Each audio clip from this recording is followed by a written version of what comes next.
मैं जानती हूँ कि मेरे जाने के बाद ये घर सूना हो जाएगा, और ये सच है कि बेटी के जाने के बाद घर सूना हो जाता है।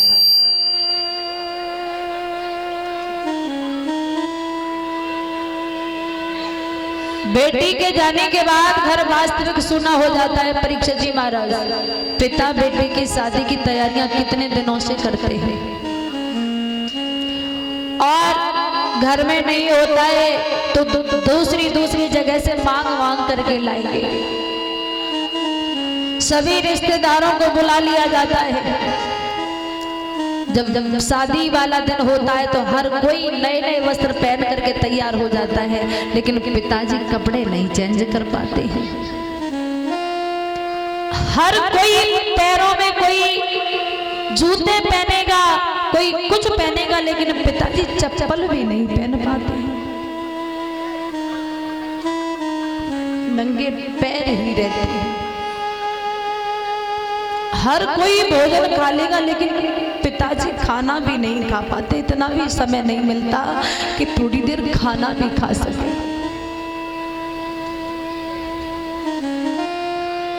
बेटी के पीले हाथ करने के लिए आएंगे तो पिता की आंखों से आंसू चल रहे होते हैं कि आज मेरी बेटी पराई हो गई। हर कोई डीजे पर डांस करेगा, लेकिन पिताजी एक कोने में बैठे रो रहे होते हैं कि कल मेरी बेटी चली जाएगी। माँ भी होगी, भाई भी होगा, परिवार भी होगा, लेकिन मेरी बेटी नहीं होगी।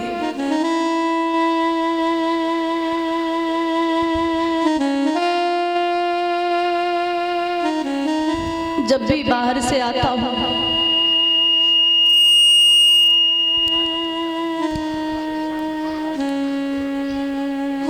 हर कोई चैन से बैठ जाता है, लेकिन बेटी मेरी याद में जागती रहती है। पिताजी के आने से पहले पानी का गिलास लेकर के खड़ी हो जाएगी।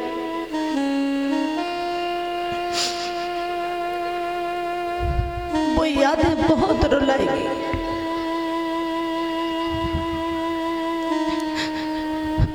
वो दर्द किसे कहूंगा।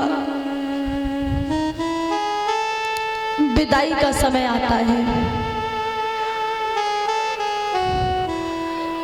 हर कोई एक दूसरे के गले लग करके रो लेता है,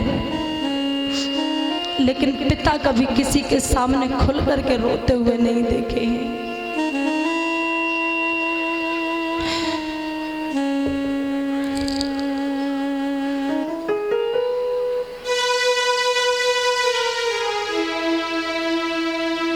बेटी की विदाई हो जाती है,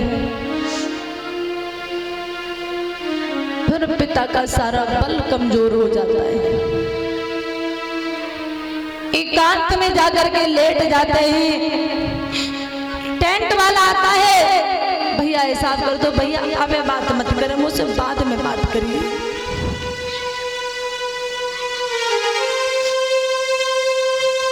सामान वाला आता है, भैया बात कर, भैया अब मेरे क्षमता ना है कि मैं तुझसे बात करूं, क्योंकि मेरा आज सब कुछ चला गया।